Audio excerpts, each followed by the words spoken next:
Emmanuel, les dieux transcendants, qui s'est baissé dans ton immanence pour être Emmanuel. Et tu effectivement, et tu as placé cela comme une loi. Tu as dit aux apôtres, je serai avec vous tous les jours jusqu'à la fin du monde. Merci Seigneur. Yahweh Dieu, ce soir, nous nous réjouissons que tu nous aies acceptés devant toi, dans ta famille. Qui sommes-nous, Seigneur, pour avoir part à toi? Merci Saint-Esprit pour l'encadrement, l'accompagnement, le soutien. Merci Jésus pour la rédemption. Merci Père pour ton amour. Merci Dieu pour ton poids dans notre existence. Nous la voulons davantage tous les jours de notre destinée. Ramène nos cœurs au nom de Jésus.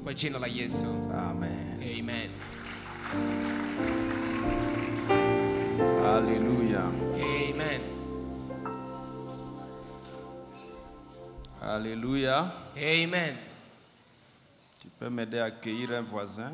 Unaweza kunisaidia kumkaribisha jirani? Oui, karibu sana, mu grâce insondable. Tu lui dis bienvenue dans les grâces insondables. Mwambie Mungu iko wako. Dis-lui que Dieu est Maman là. José, karibu. Karibu à Maman Tu peux José. saluer l'assemblée là. Unaweza kusalimu mkutano. Papa Aubin, karibu. Na Papa Aubin, karibu. Saluer l'assemblée. Na anasalimu mkutano. Papa Upesi ola accueilli. Na mchungaji Upesi tulimpokea. Pokea tena. On peut l'accueillir encore. Pokea Papa Upesi. Et nous accueillons Papa Upesi. Et qui sont là pour la première fois? Na On voudrait wangapi vous wako hapa mara accueillir. yao ya kwanza? Commençons par là. Pour la première fois, Ni tu mara yako ya kwanza es unashiriki venu dans les pamoja grâces nasi? insondables. Ama Oh, kuja ndani ya papa, neema isiyo na kipimo. papa géant ya famille. Papa Kilota. On acclame les géants de la famille. Tunashangilia jitu ya jamaa. C'est l'anak spirituel. Anaki C'est wa pas kiroho. comme les anacs de l'autre côté. Là. Hapana wanaki wa kule Kanana. Alléluia. Amen. On a des géants. Je ne sais pas si l'autre est déjà là. Tuna aussi. majitu mbili, sijui kama mwingine Il se met ameshafika. souvent par là. Anaketi mara pale. Bagoti. Alléluia. Amen. Soyez donc les bienvenus. Karibu sana. Nous sommes privilégiés Tunayo neema par l'immanence de Dieu. kupitia kujishusha kwa Mungu. Merci pour les chants que tu nous as, dans lesquels tu nous as conduits tout à Asante kwa l'heure. wimbo ambao umetuongoza ndani. Et quand je songe au sublime mystère que Dieu transcendant soit descendu immanent. Mungu mkubwa kama hivi akashuka. C'est ça, hein? Que son cher fils Na mwanake mpenzi soit devenu mon frère akawa ndugu yangu. et que je suis Na mimi niko l'héritier du transcendant. mrithi wa Mungu mkubwa. Voyez les transcendants? Alors mon cœur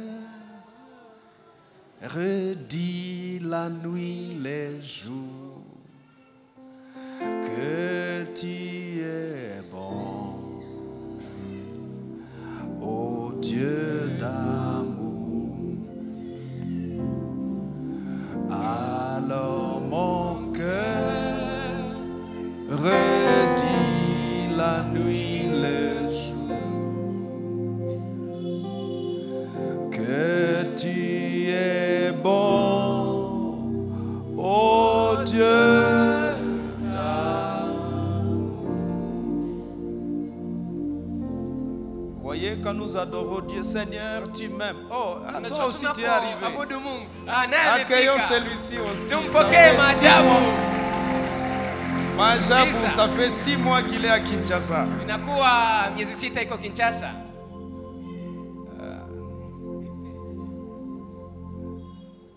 Merci pour les doigts. Asante kwa vidole. Soyez les bienvenus. Karibu. Alléluia. Amen. Alors, je voudrais qu'on finisse Ningependa tumalize cette approche ou ce point hii nukta hii en abordant 2 autres composantes du poids de Dieu. tukizungumzia viungo vingine mbili vya uzito wa Mungu. Et puis, on va voir. Peut-être on aborde le chapitre 3. Na tutaona kama On tutaenda commence à kwenye penser kipengele qu'on cha va tatu. poursuivre grâce insondable le mois de janvier. Nikiwaza tutaendelea na neema isiyo na kipimo ndani ya mwezi wa kwanza. Parce qu'il y a beaucoup de matière. Sababu kuna vitu vingi. Et je me rends compte qu'on n'aura pas fini d'ici 3 jours. Na ninaona ya kwamba siku Il y a tatu encore hatutamaliza. environ 4 chapitres. Tungali na vipengele vingine 4. Donc, si vous voulez, Ni kusema kama mnataka on pourra continuer. tutaweza kuendelea. Alléluia. Amen. Après avoir largement abordé la transcendance et l'immanence de Dieu, Kisha kuzungumzia kwa wingi, ukubwa na kujishusha kwa Mungu. la 8e composante, c'est Kiungo cha 8 ni le mystère. inakuwa ni siri. Le mystère en Dieu, Siri ndani ya Mungu qui fait partie ambayo inakuwa du miongoni poids de Dieu. mwa uzito wa Mungu. Quand vous rencontrez des personnes Unapokutana ou watu une ama personne mtu que vous savez ambaye unamjua que cette personne ici, ya kwamba mtu huyu dans sa vie, ndani ya maisha yake il y a des mystères. kuna siri, Où j'ai appris ama nimeelewa que dans la vie de cet être ici, ya kwamba ndani ya maisha ya mtu huyu on ne maîtrise jamais tout. mtu wajuake yote, Tout peut arriver. yote naweza kufika. Il y a des choses Kuna vitu que vous ne connaissez pas. ambavyo huvijui. Ce personnage est mystérieux. Huyu mtu anakuwa mtu wa kisiri. Quand vous faites un front avec un être mystérieux, Unapopambana na mtu anaye siri vous nyingi, devez bien vous préparer. unapaswa kujiandaa vizuri, Parce que la surprise est possible à tout moment. sababu anaweza kushangaza kila mara. Alléluia. Amina.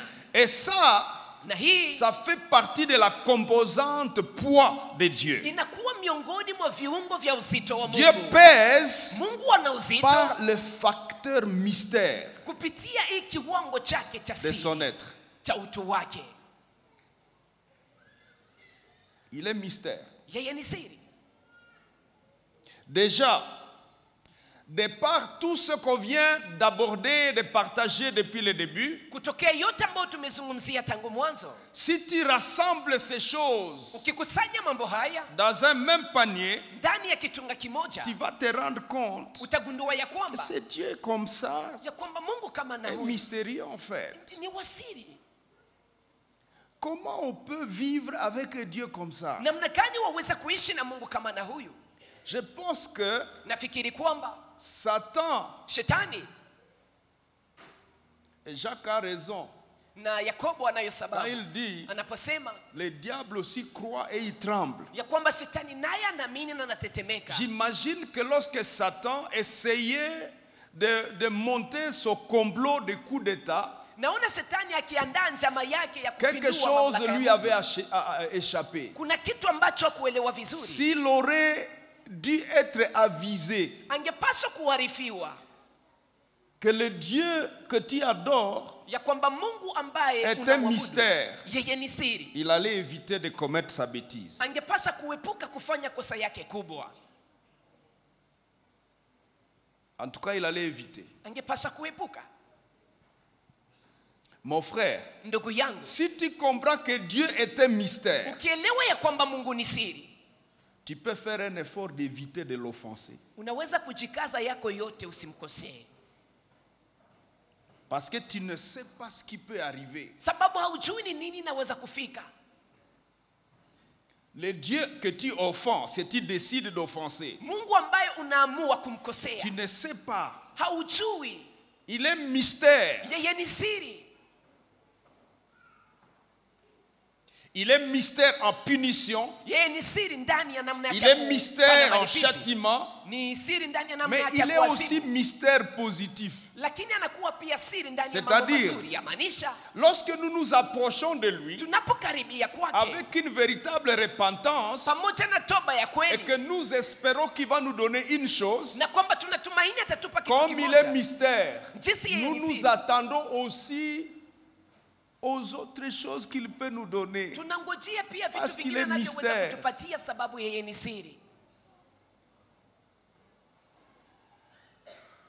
Si tu constates Ukigundua qu'il y a des anomalies ya kwamba kuna ulemavu fulani et qu'un monsieur, un frère veut t'épouser, na kwamba ndugu moja anatafuta kukuoa, et tu constates na unagundua que cette affaire est initiée par Dieu. ya kwamba hii kitu inatokea kwa Mungu, C'est Dieu qui vient d'initier cette ni affaire. Mungu ndiye ameanza kitu hii, Et que tu sois bloqué na kwamba unakuwa kama vile par la umezuizwa réalité que tu connais de toi. kupitia ukweli unaojua juu yako. On avait mwenyewe. coupé une trompe. Walikata kipande ya tumbo. Est-ce que je lui donnerai les enfants? Je, nitaweza kumzalia watoto?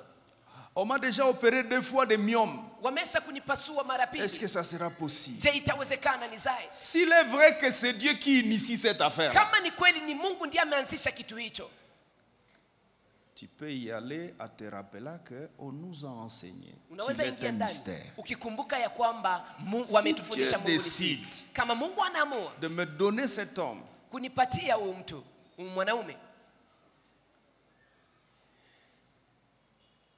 malgré ma situation, hijalishi hali yangu, c'est sûr qu'il y a un mystère dans cette affaire. yawezekana kuna siri ndani ya kitu hii. Alléluia. Amina. Je parle aux sœurs qui ont grandi Niko naongea na madada ambao wamekomaa et dont l'argumentaire devant le trône de Dieu, na ambao maongezi yao mbele ya Seigneur, kiti cha Mungu hata kusema peke. même toi-même. Ça fait 3 ans que nilieneza 30 ans. Ça fait déjà 3 ans que j'ai 30 ans. Hata na ujitie kufasi yangu. Mets toi-même à ma place. N'est-ce pas que je vous ai dit qu'il ne faut plus faire ça. Hein? Nimeambia Vous vous rappelez, hein? Il ne faut plus mettre Dieu sur une chaise. Hayombe tena kumikalisha Mungu. Kisha uanze msambisha. Et puis tu commences Il ne faut plus faire ça. à donner tes arguments. Mais Hayombe même kufanya quand vile. il arriverait Wakati que tu ingefika as atteint 38 ans, kwamba umefika miaka même 38, 42 ans, hata miaka 42, si Dieu demeure mystère, kama Mungu anaendelea kudumu siri, donc j'attends mon mystère. ni kusema ningali na ngoja siri yangu. Parce que pour Dieu, Sababu kwa Mungu les années ne comptent pas. Oh. miaka haiko kitu. Je vous ai parlé du témoignage de Nimewazungumzia cette ushuhuda. maman Huyu mama qui avait 50 ans, je crois, alikuwa na 49 ans. miaka 49 50 ou 49. au 50, Madame peut me rappeler. Et qui est allé voir le pasteur. na mbali alienda kumwona mchungaji. Pasteur Hilary, il a été avec nous ici. Mchungaji Hilary alikuwa pamoja nasi hapa. Et elle a dit, papa, Nakasema, baba, Nakoli, nimekomaa, je veux que Dieu me donne mon mari. lakini nahitaji Mungu anipe mume wangu. Et le pasteur a prié. Na mchungaji akaomba. Simplement. Akaomba Seigneur, tu donne-lui son mari. Bwana mpatie mume wake. Aïe. L'année suivante, Mwaka uliokuja elle était mariée. mama huyu alikuwa amefunga ndoa. Et à 51, 52 ans, elle a eu son premier fils. Miaka 52 akamzaa mtoto wake wa kwanza. Kisha, Et puis uko na 30 ans, unaanza angaisha watu. Et puis toi tu as 30 ans mais tu embêtes les gens. 52 ans. Miaka La ménopause 52. c'était pour quand? Wakati wa kuisha 45 kuzaa kwa à mwanamke 52. miaka 45, miaka Katoto. 52 Je vais aller akazaa. présenter mon enfant. Anakuja naye kuonyesha mtoto wake. Marié à l'église, hapana ya kujinyanyasa. Bien-aimé, Mpendwa, Dieu Mungu est un mystère. ni siri. Nos destinées sont des mystères. Na hatima zetu ni siri. Nos lendemains sont des mystères. Kesho yetu ni siri. Mais l'avantage que nous avons, Na faida quand tulionayo. nous sommes en Christ, Tunapokuwa ndani quand ya nous Kristo. sommes en Dieu, Tunapokuwa ndani ya Mungu. ce voyage mystérieux de notre Hii existence safari ya kisiri ya est maisha yetu. gardé. Paul dit à Timothée, Inachungwa. il Paulo a le anamwambia Timotheo pouvoir de bien garder ton dépôt. ya kwamba ana uwezo wa Quand kulinda vizuri je ghala donne ma lako. vie à Jésus, Ninapompatia Yesu maisha je yangu. dépose. Ninaweka. Je prends ma destinée. Nachukua Je hatima mets yangu. ça dans les vrais dépôts Na ninaiweka ndani ya qu'on ghala la appelle kweli. mystère. Ambayo wanaita siri. Dieu. Mungu. Et il m'accompagne Na ananisindikiza. jusqu'à la fin de mon séjour sur la terre. Mpaka mwisho wa maisha Que yangu Dieu vous duniani. accorde Acha Mungu awape. cette grâce-là. Hiyo neema. Et comme David, Na kama vile Daudi. il est écrit, Imeandikwa. il y eut autant d'années, Akakuwa na miaka fulani. rassasié de jours, Akasibishwa na siku. rassasié de gloire. Akasiba utukufu. Et de quoi? Na nini? Hein? Et de richesses. Na utajiri. Seigneur, gabulia ya bia vile hapa watu wanakaa hapa. Seigneur, donne ça à ces gens. Rassasié de jours, Ameshibishwa na siku. rassasié de gloire Ameshibishwa na et utukufu. rassasié de richesses. Na ameshibishwa na utajiri. Qui ne voudrait pas finir comme ça? Nani ambaye hapendi kumaliza? Où est-ce qu'il faut aller cacher sa destinée? Na ufasi gani Dans utaenda les kuficha hatima mains yako? du Dieu mystère. Ndani ya mikono ya Mungu siri. Acclamons le Dieu mystère. Tushangilie Mungu siri. Alléluia. Amen. Alléluia. Amen.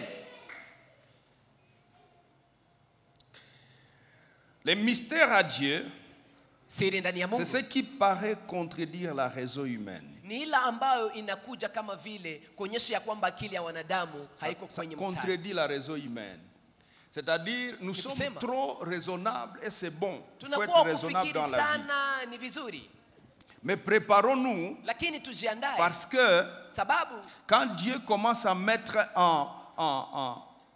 en exercice ces mystères, Mungu anapoanza ne kutumia soyons siri pas zake, étonnés. tusishangae. Alléluia. Amen. Alléluia. Amen. Il y a des gens qui seront bénis de manière mystérieuse dans cette assemblée. Kuna watu ambao watabarikiwa kwa namna ya kisiri ndani ya mkutano huu. Je répète Narudilia, qu'il y a des gens kuna qui watu vont être bénis de manière mystérieuse dans cette assemblée. ambao watabarikiwa kwa namna ya kisiri ndani ya mkutano huu. Ne vous étonnez pas. Msishangae. Alléluia. Amen. Parce que Dieu Sababu Mungu est un Dieu mystère. ni Mungu wa siri. En lui, Ndani mwake tout est mystère. yote ni siri. Parce que essaye de scruter Sababu pima kuangalia tout ce qu'on a parlé. yote tuliyoizungumzia. Prenons par exemple, Tuchukue kwa mfano, donnez-nous un peu les galaxies encore. mtupatie kwanza zile sayari. C'est un matériel didactique pour nous aider à comprendre. Inakuwa ni chombo cha kutusaidia kuelewa. Donnez-nous ça. Mtupatie naye. Quand vous scrutez cet univers-là, qu'on appelle cette partie de l'univers, Unapoangalia hii sehemu ya ulimwengu la galaxie, ambao wanaita ujumla wa sayari, le premier sentiment c'est wow. hisia ya kwanza ambayo unasikia unafurahi, unashangaa. Mais où est-ce que tu vas découvrir le Dieu mystère? Lakini ni wapi ambapo utagundua C'est Mungu quand tu siri? poses la question, Ni wakati unauliza swali, comment il a fait namna gani pour alifanya organiser ça? kwamba apange vizuri D'abord, namna hivi? Comment il a fait Namna gani amefanya pour que ça existe? ili kwamba mambo haya yakuwe? Est-ce que nous avons des réponses? Je, tuna majibu. Les scientifiques ont Wanasayansa dit il y a eu un Big Bang, walisema kwamba kulikuwa tu kitu cha ghafla, une explosion. ilikuwa kama vile Mais quand on leur mlipuko. pose la question, Wanapowauliza swali, l'explosion était venue d'où? hii mlipuko Là, ils n'ont plus de ilitokea. réponse. Hawana tena jibu. J'ai lu quelque part à Scrutas là, Nilisoma nafasi moja eux nilipoangalia ils hii. disent les planètes se composent de la manière suivante. Wanasema kwamba sayari Les zinaundwa namna hii. poussières spatiales, Kuna kuwa ile vumbi ya anga. ils disent les poussières spatiales, Wanasema vumbi za anga avec les pressions qui sont dans l'espace, pamoja na vyote vilivyo avec les ndani ya anga. vitesses qui sont là-bas, Pamoja na uharaka iliyo huko. ces poussières-là. Et puis Il ça est commence à vumbi. se constituer Inaanza pendant. kujiunga na kisha Mais kupitia regarde, hapo. il dit pendant des milliards d'années. Na kisha muda wa bilioni za Que miaka pendant des milliards d'années, miaka les bilioni poussières-là ile mavumbi yote deviennent une planète. itajikusanya na kisha inakuwa sayari. Voilà leur explication. Hii ndio mafasirio yao. Ok. Sawa. Mais nous savons. Lakini sisi tunajua Genèse 1:1. Mwanzo moja Au moja, commencement, mwanzoni Dieu créa Mungu kaumba les cieux mbingu et la terre. na dunia. Pourquoi tu insistes sur la terre? Sababu gani unatilia mkazo Parce dunia? que Ni sababu j'ai un projet nina mradi sur l'une des planètes juu ya moja ya que sayari je vais exécuter ambao nitautimiza sur cette planète-là. juu ya sayari C'est hiyo. pourquoi déjà je mentionne de manière particulière la planète en Na question. ndio maana ninaweka kwa Dieu upekee créa sayari les hiyo. cieux. Je vous ai dit, Mungu akaumba mbingu, la nimewaambia. terre Nimewaambia kwamba dunia est au ciel inakuwa mbinguni, et dans les cieux. iko ndani ya mbingu. Rappelez-vous bien, Mkumbuke vizuri, donnez-nous la terre. mtupatie dunia, En fait, le système solaire. mtupatie uongozi wa jua. Fais vite. Pas ça. Ça, c'est pas lisible. Voilà, celui-ci est lisible.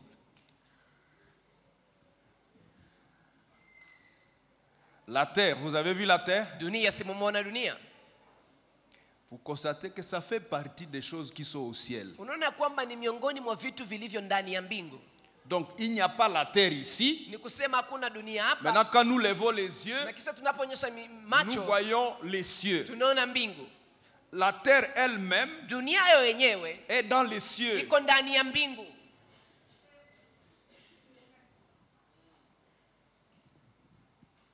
Donc, nous vivons dans les cieux. Ni kusema tunaishi ndani ya mbingu. Voilà ce qui est. Amen.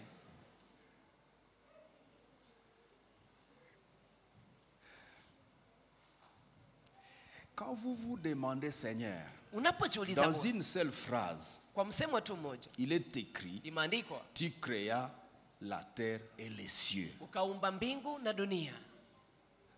Comment tu as fait? Namna gani ulifanya? Mystère. Ni siri.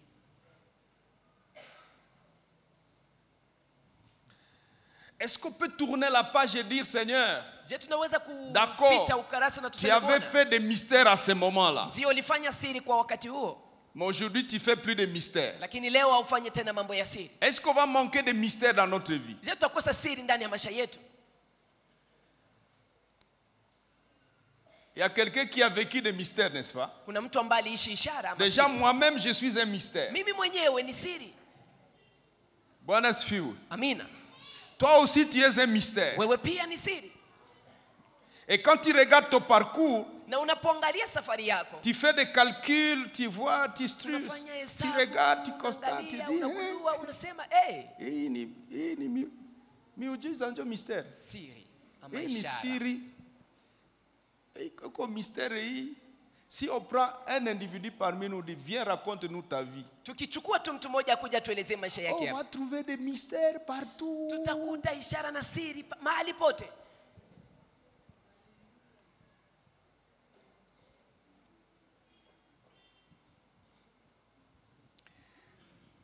Mais mystère, pourquoi? Siri sababu gani? C'est pas mystère pour Dieu. Haiko siri mbele za Mungu. Bwana asifiwe. Amina.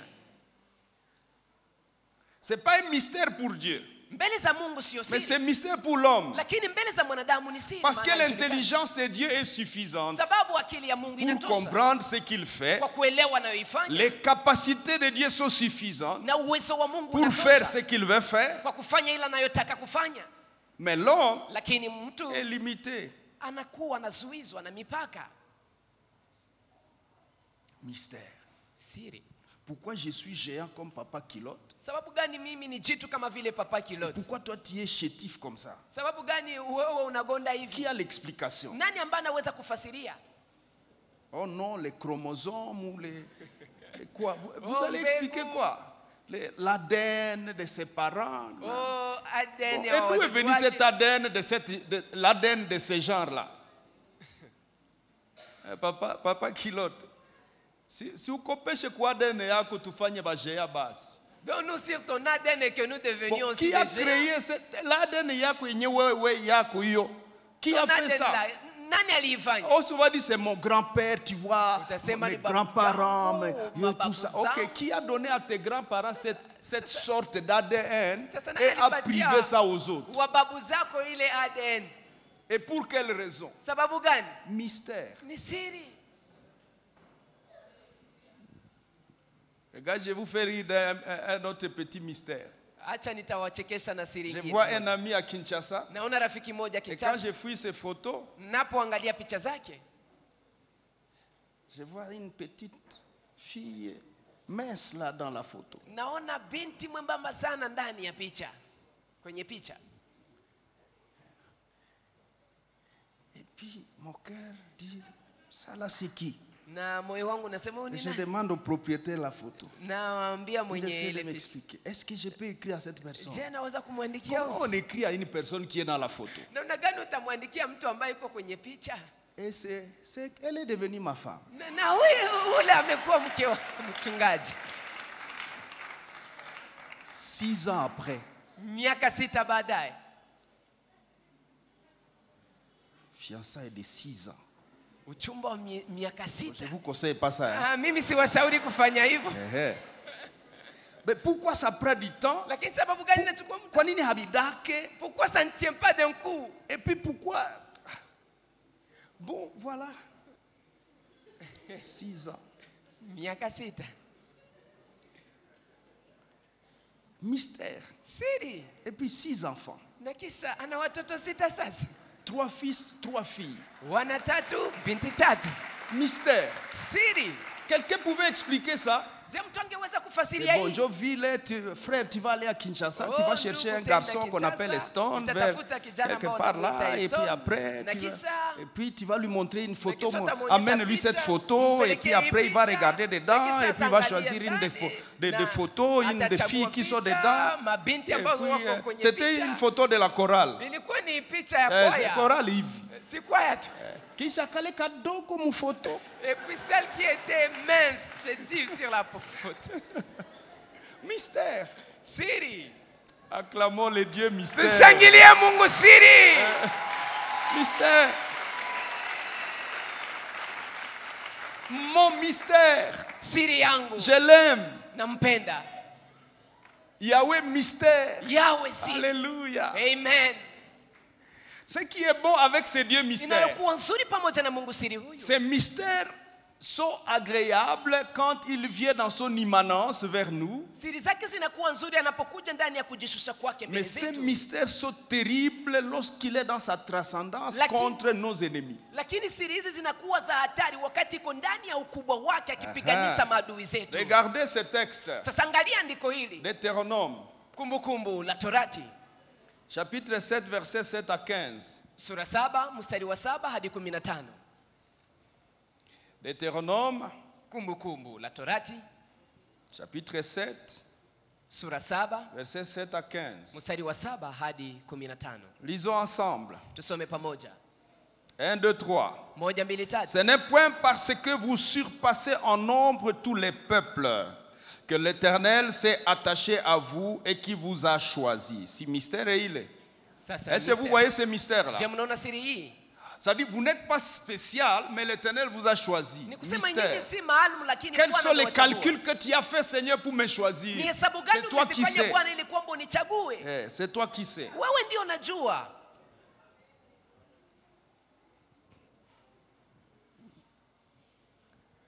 Car vous êtes les moindres de tous les peuples. Sababu Israël. nyinyi ndio Allons-y maintenant, wadogo verset ndani ya 8. mataifa yote. Twende 8. Mais, parce que l'Éternel vous aime, Sababu Yahweh parce anawapenda. qu'il a voulu tenir le serment qu'il avait fait à vos pères, l'Éternel vous a fait sortir par sa main puissante, vous a délivré de la maison de servitude, de la main de Pharaon au roi d'Égypte. Sache donc Ujue basi que c'est l'Éternel, kwamba ni Yahweh ton Mungu Dieu, wako qui est Dieu. ndiye Répétons Mungu. cela. Turudilie hii. Sache Ujue donc basi que ya kwamba c'est l'Éternel, Yahweh, ton Mungu Dieu, wako qui ndiye est Dieu. Mungu. Point. Nukta. je respecte le point. na heshimu Il ne fallait nukta. pas qu'on mette des virgules là-bas pour ajouter d'autres Haikuomba choses. watie mkato hapo kwa Sache kuongeza donc mambo mengine. que Ujue c'est kwamba l'Éternel, virgule, Yahweh ton Dieu, ndiye virgule, Mungu wako, qui est Dieu, ndiye point. Mungu nukta. Pas d'explication. Hakuna Pas mafasirio de mengine. commentaire. Hakuna maelezo C'est mengine. lui qui est Dieu, Yeye point. ndiye Mungu na basi. Dites à Dieu, Seigneur, Sema c'est Mungu, toi qui es mon Dieu, wewe point. ndiwe Mungu wangu basi. Ambia Mungu. Dis-lui, Mungu, wewe ndiwe Mungu wangu. c'est toi mon nukta. Dieu. C'est tout. Point. Nukta. Point. Nukta. Sitaki mwingine. Il n'y a plus un autre que je veux. Imaginez. Si Sababu, tu cherches, tu veux avoir un autre Dieu. Kama unahitaji Tu vas kupata avoir un Mungu, Dieu qui a tout ça. utaona Mungu ambaye iko na hiyo yote. Tu vas le trouver où? Utampata wapi? Même Satan n'en a pas. Hata shetani hana. Il n'en a pas. Hana.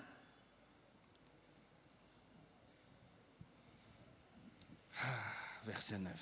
Sache Tisa. donc que Ujue c'est kwamba l'Éternel, ton Dieu qui kwamba ni est Yahweh, Dieu. Mungu wako Continuons ndiye la Mungu. lecture. Tuendelee na usomi. C'est Dieu fidèle. Mungu huyu Garde mwaminifu. son alliance Anachunga agano et sa lake na miséricorde rehema yake jusqu'à mpaka kwa millième kizazi cha génération avec ceux qui Kwa wale l'aiment wanaompenda et qui observent na ses wanaolinda commandements. Mais verset sheria 10 zake. matata.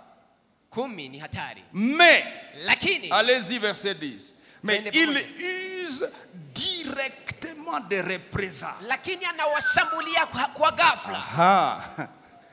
Est-ce que vous avez bien regardé? Mumeangalia vizuri? Il use directement des représailles. Anatumia mashambulizi kwa ghafla. Dieu des représailles, hein? Mungu wa Il mashambulizi. use directement des représailles Anatumia kwa ghafla mashambulizi envers ceux qui le haïssent mbele ya wale et wanaomchukia il les fait périr. na anawapoteza. Il ne diffère point.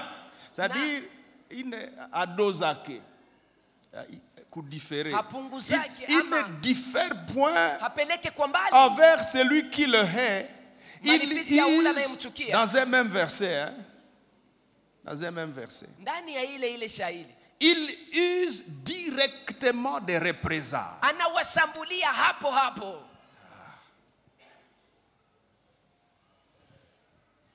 Maintenant, Sasa où est le catalogue des représailles de Dieu? orodha ya mashambulizi ya Mungu iko wapi? Alors regardez dans son catalogue. Twende tuangalie Quand ndani il ya fait des orodha yake. représailles, il fait ceci. Il fait Anaposhambulia cela. anafanya hivi, anafanya Ok, la vile. liste est terminée. Na orodha inaisha. Mystère. Ni siri.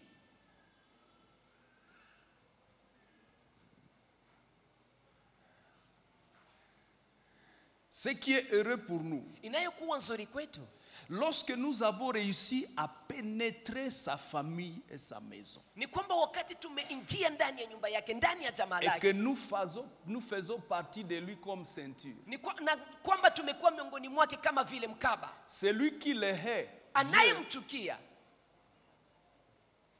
Dieu use directement des représailles. Mungu anashambulia hapo Mais hapo, celui qui touche à sa ceinture, lakini anayegusa kwenye mkaba wake, hein? Dieu fait quoi? Mungu anafanya nini? Il use directement des représailles. Anamshambulia pale pale. Si je suis devenu sa ceinture, Kama mimi nimekuwa mkaba wake, il est prévu, imeandaliwa selon la loi, kufuatana na sheria que celui qui me touche, ya kwamba anayenigusa, je suis ici, à la niko ceinture, hapa kwenye mkaba, touche à la prunelle de son œil. amegusa kwenye mboni la jicho lake. Qu'est-ce qui suit? Nini inayofuata? Dieu Mungu use directement des représailles. anatumia mashambulizi pale pale. Que les représailles commencent Acha dans mashambulizi ya votre Mungu vie contre ianze vos ennemis. ndani ya maisha yako Au nom kukupiganisha de maadui Jésus. zako kwa jina la Yesu. Seigneur, Bwana, à partir d'aujourd'hui, kuanzia leo je te demande na que kuomba quiconque va haïr l'un de ceux-ci yeyote atakayewachukia mmoja wa connaisse hawa ta capacité de aende représailles. akahisi uwezo Au wako nom wa puissant de kushambulia Jésus-Christ. kwa jina la Yesu mwenye uwezo.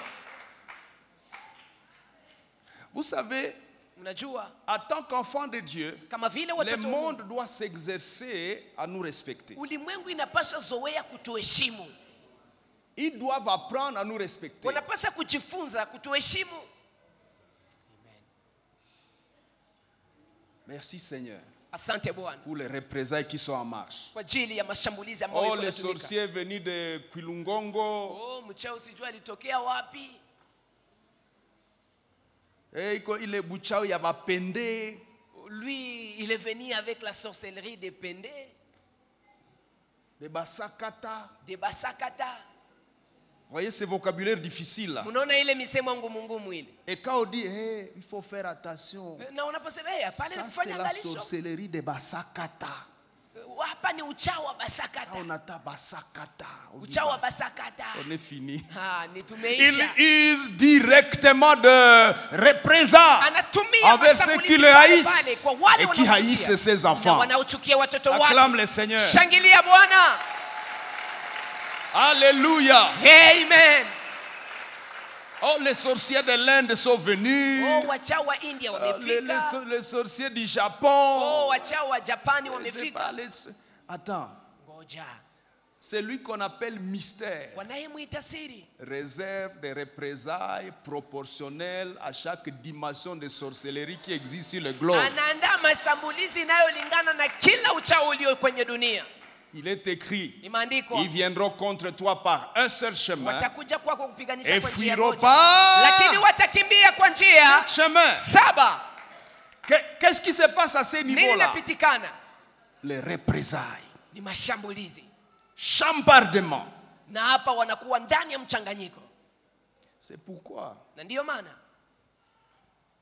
Paulo a compris cela. alipoelewa hii, Non, Pierre, Petro dans 1 Pierre 1,12, ndani ya Petro wa kwanza 1:12 il dit quelque chose d'étonnant. anasema kitu moja cha kushangaza. 1 Pierre 1,12. Petro wa kwanza 1:12. Disons ça ensemble. Tuisome pamoja. Il leur fit révéler. Vous êtes Wakafunuliwa. là?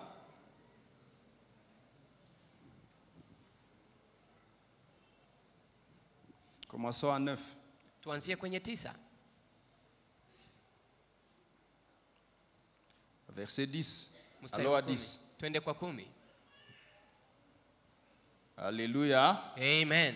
Alléluia. Amen. Allons-y. Verset 10. Les prophètes manabii qui ont prophétisé touchant la grâce qui waliotabiri vous était wakigusa neema réservée, ambayo ont iliandaliwa fait kwenu de ces saluts wamefanya l'objet wokovu de hii leurs recherches kuwa chanzo cha et de utafiti leurs wao investigations. na uchunguzi wao, Voulant sonder l'époque et les wakitafuta circonstances kuchunguza marquées par l'Esprit de muda Christ na qui majira était en yaliyochapwa na eux Roho wa Kristo aliyekuwa et ndani qui mwao, attestait d'avance ambaye les alikuwa souffrances de anahakikisha Christ mwanzoni mateso et ya la Kristo gloire dont na elles utukufu étaient suivies. ambayo ilikuwa Il inafuatwa leur naye. fut révélé Wakafunuliwa que ce n'était pas pour eux-mêmes, ya mais kwamba pour ikuwa kwa ajili yao vous, wenyewe, qu'ils étaient lakini les kwa ajili yenu. dispensateurs Ndipo de walikuwa ces wagawaji wa choses mambo que haya vous ont annoncé maintenant ceux qui ont prêché l'évangile par le wale waliohubiri Saint-Esprit injili kwa envoyé Roho du Mtakatifu ciel wamewatangazia, et dans lesquels les ambayo kupitia anges ndani désirent plonger les regards. malaika wanahitaji waangalie ndani.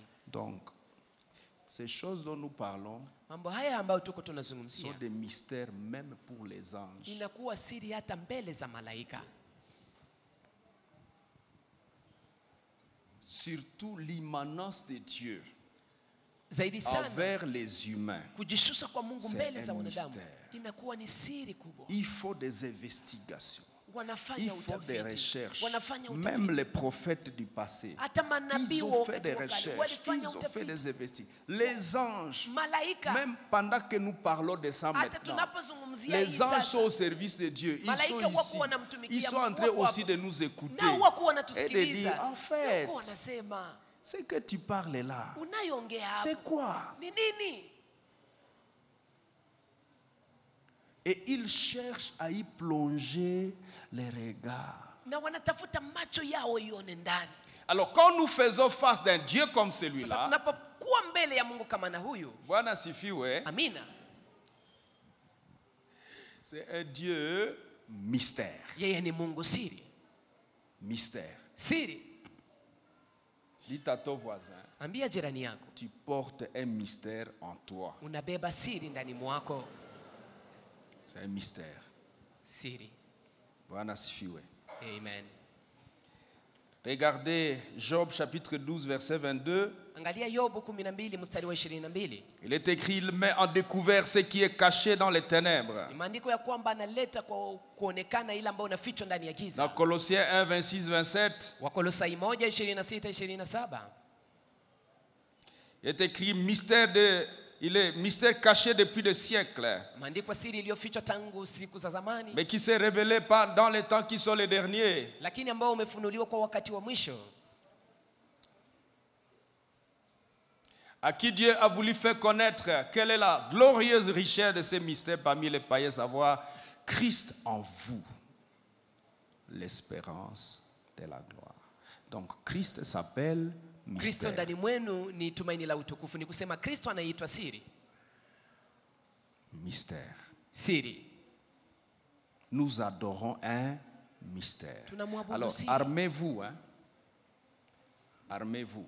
Mjiweke tayari. Parce que Sababu comme Dieu est mystère, jinsi Mungu ni siri, nous devons rester humbles.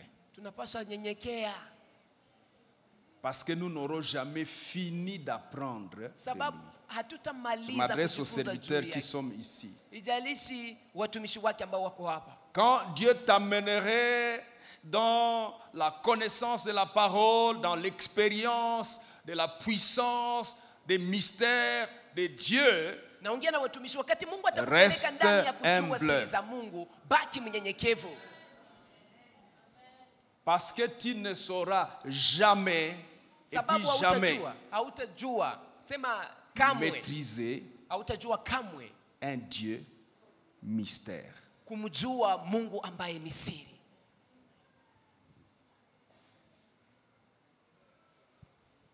Même quand Dieu te donnerait le don de connaissance, Hata wakati Mungu angekupatia zawadi ya ujuzi, quand quelqu'un entre dans la porte, tu peux voir que ouais, toi, tu as acheté des bitabella au coin. unaona ya kwamba yeye alinunua vitika hapo Alors, kubarabara, si tout- na unatetemeka.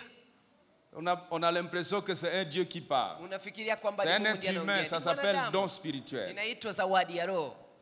Quand même tu connaîtrais tout ce qui se passe dans la vie de quelqu'un, Hata wakati ungejua yote inapitika ndani ya reste maisha ya mtu, humble. baki mnyenyekevu. Reste humble. Baki mnyenyekevu. Parce que le Dieu que tu sers Sababu Mungu unayemtumikia est un mystère. ni siri. Alléluia. Amen. 9e composante du poids de Dieu. Kiungo cha 9 cha uzito wa Mungu. Au mystère, vous ajoutez Ephésiens 3:9, Colossiens 2:2. Muongeze wa Efeso 3:9 na Wakolosai 2:2. La présence agissante de Dieu. Kiungo cha 9 inakuwa ni uwepo wa Mungu Élément unaotenda. qui produit le poids de Dieu. Jambo la 9 ambalo linaleta uzito wa Mungu. La présence. Uwepo. Avez-vous déjà observé dans notre société Je umeshaangalia ndani ya que jamii, lorsqu'un chef d'État vient dans un quartier, wakati rais anakuja ndani ya kata, tout le monde est alerté, kila mtu kabisa même les voisins hata majirani ou certains voisins ama majirani fulani constatent qu'il y a des messieurs qui sont montés sur leur toiture. wanagundua ya kwamba kuna wabwana ambao wamepanda juu ya nyumba zao. Avez-vous observé ça? Je, umeona hii?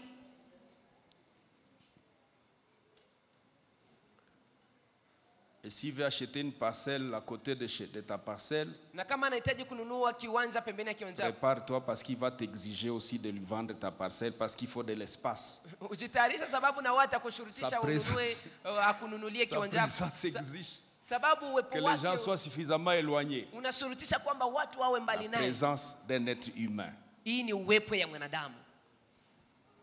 Mais quand Dieu Lakini wakati Mungu accorde sa présence agissante, anapatia et uwepo il y a des wake choses unayetenda, qui vont se passer kuna vitu vitakavyopitikana dans sa présence, ndani ya uwepo wake, par sa présence. kupitia uwepo wake. Mais des choses qui vont se passer, Lakini vitu vitakavyopitikana favorables ou défavorables. vizuri ama vibaya. Déjà l'histoire de Philistins qui ont amené Dieu chez eux Historia ya Wafilistini nous waliopeleka décrit Mungu la kwao chose. inatufasiria vizuri jambo La hili. présence de Dieu Uwepo wa Mungu a saccagé les dieux Dagon uliangamiza la kumteketeza présence Mungu de Dieu Dagoni. dans un pays hostile à Dieu Uwepo wa Mungu ndani ya a nchi provoqué des inampiganisha taifa la Mungu. hémorroïdes Ikaleta et des morts en Majibu. multitude dans le pays des Philistins. na vifo nyingi ndani ya nchi ya Wafilistini. Seulement parce que Dieu est venu chez eux. Sababu Mungu alikuja kwao. Il est défavorable à eux. Anatenda lakini kwa namna Mais ya sa kuwapiganisha. présence Lakini uwepo wake chez Obed-Edom, kwa Obed-Edomu, lorsque le roi David a dit, wakati mfalme Daudi alisema déposons l'arche chez quelqu'un ici, tuweke on sanduku l'a la agano amené kwa chez mtu mmoja hapa. Obed-Edom. Wakaipeleka kwa Obed-Edomu. Dans 3 mois, Kwa miezi 3 la maison de Obed-Edom bénit. nyumba ya Obed-Edomu Les champs ikabarikiwa. produisent. Shamba zake Les zikazaa faveurs du trône de Dieu descendent dedans. na vibali vya Et kiti ça cha enzi cha suscite Mungu la vikashuka jalousie ndani. de David. Na ikaleta Il wivu kwa Daudi. réorganise rapidement Na la akatayarisha mbele la suite du projet. endeleo ya mradi huu. Et il se renseigne. Na anaanza On lui dit kuuliza la fois habari. passée, Wanamwambia tu wakati n'avais pas uliopita respecté les règles. haukuheshimu C'est pour kanuni. ça que ça t'a coûté cher. Na ndiyo maana uliweza Et il kulipa bei règle les kubwa. règles Na anatengeneza et il va vizuri. prendre l'arche Anaheshimu de kanuni. l'alliance Na anaenda kuchukua sanduku la agano et il l'amène chez lui. na anairudisha kwake. La présence agissante de Dieu. Uwepo wa Mungu Pourquoi unaotenda. parlons-nous présence agissante? Sababu gani tunazungumzia uwepo wa Parce Mungu qu'il y a la unaotenda? présence calme de Dieu qu'on appelle omniprésence. Sababu kuna uwepo wa Mungu ambao ni wa kimya ambao wanamuita L'omniprésence de Dieu. uwepo wa Mungu mahali pote. Dieu est partout Mungu ni mahali pote de la même manière. kwa namna moja. Il remplit l'univers. Anajaza dunia. Si tu vas dans le soleil, tu vas le trouver là-bas. Ukienda ndani ya jua utamkuta huko. Si tu vas chez Jupiter ou quelques planètes là-bas, Ukienda tu vas le siku kwa sayari trouver. gani utamkuta huko. Si tu rentres chez toi à la maison en ce moment, Ukirudi kwako nyumbani Tu vas le sasa trouver. utamkuta. il est partout, Iko mahali même pote. au WC. Hata kwenye choo.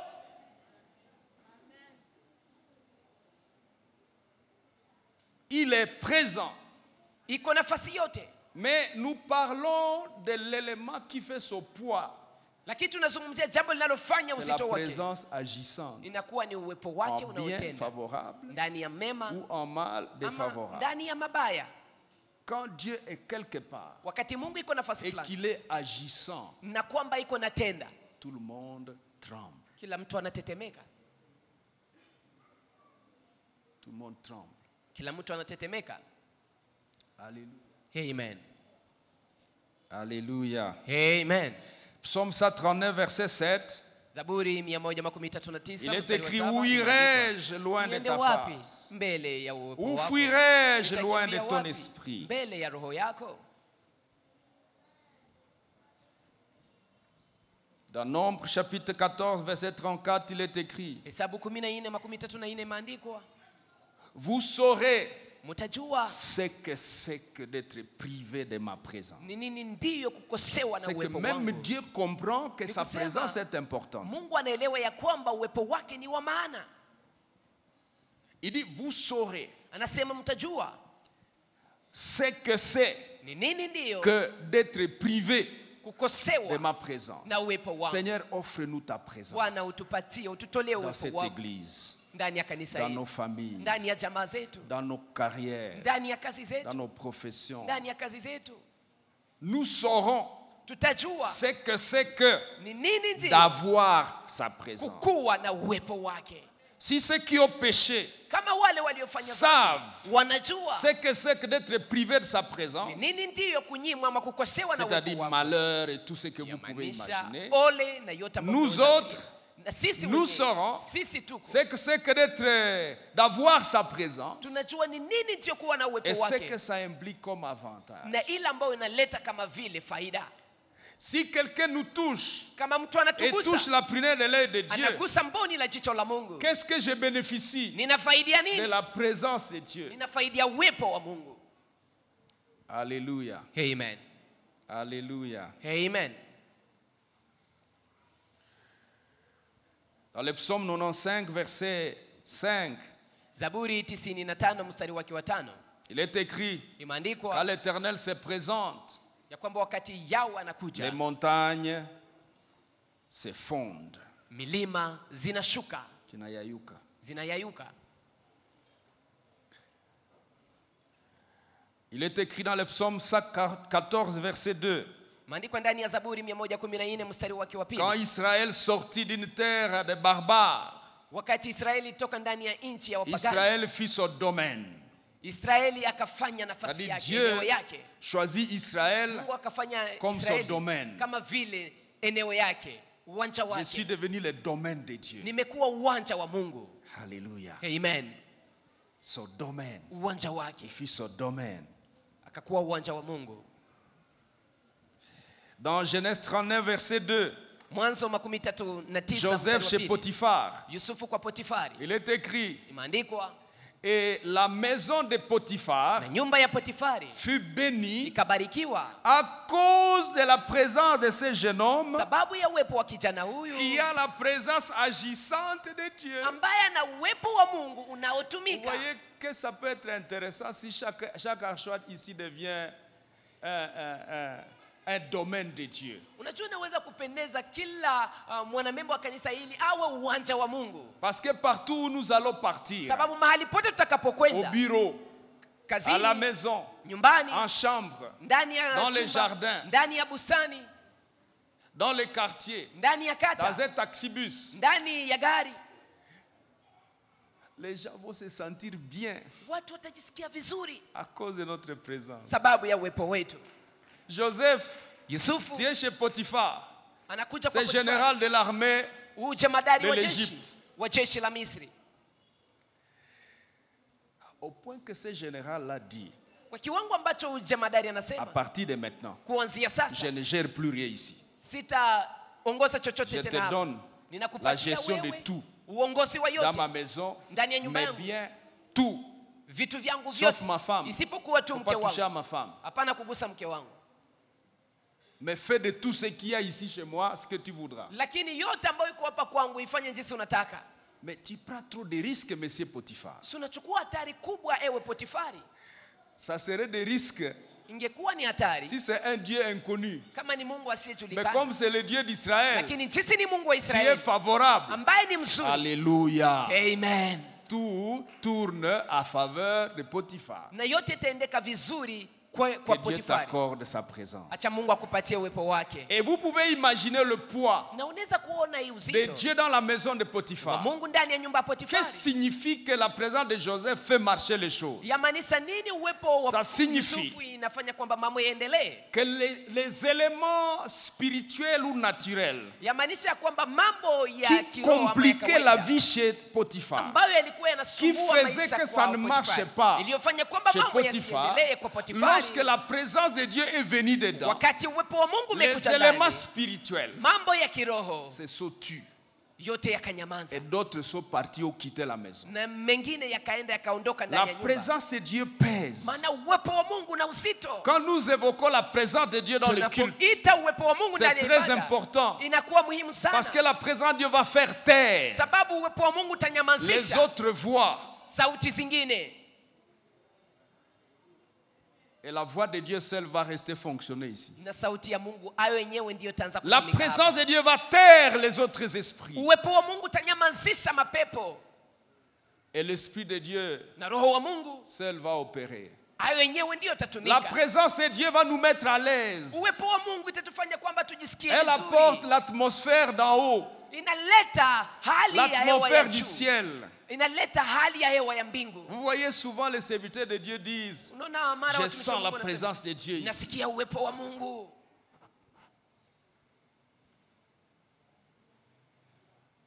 Et il y a des choses qui se passent Na kuna vitu vinavyopitikana en ce moment-là. kwa wakati huo, Parce que la présence de Dieu pèse. sababu uwepo wa Mungu una uzito, Pèse. una uzito. Alléluia. Amen. D'autres textes que vous pouvez prendre. Andiko zingine mnazoweza kuzichukua, Habakkuk chapitre 2 verset 20. Habakuki 2 mstari wake wa 20. Il est écrit, l'Éternel est dans son temple, que toute la terre fasse silence. Yawe iko ndani ya hekalu lake takatifu na dunia yote ilinde Dunia kimya mbele yote yake. nyamaza. Que toute la terre garde silence. Est-ce que toute la terre peut se taire? Je, dunia yote inaweza kunyamaza? Que toute la terre se taise. Dunia yote nyamaze. Se taise. La présence de Dieu. Uwepo wa Mungu. Et prenez l'Exode, notre texte base. Uchukue andiko letu la msingi, Kumbukumbu la Torati. Chapitre 33, versets 15 et 16. 33, 15 hadi 16.